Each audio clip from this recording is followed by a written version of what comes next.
Grammarly login, how to log in Grammarly account. Hey everybody, welcome back to our channel. In this video we're going to learn how we can log into our Grammarly account, so make sure to watch the video till the end. Now if you want to log into our Grammarly account, it's actually quite very simple to do so. Go to grammarly.com.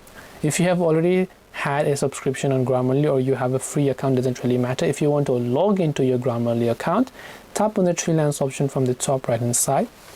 Then just scroll down here at the very bottom. Here you'll find a login button. So now you can just tap on login option, enter the email address associated with your Grammarly account, tap on continue, and enter your password to log in. Now if your account was associated with Google, Facebook or Apple, you can go ahead and directly link with those if that's the choice you want.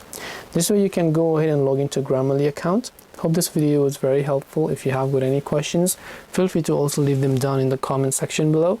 Thank you for watching till the very end of this tutorial, and see you soon in the next video.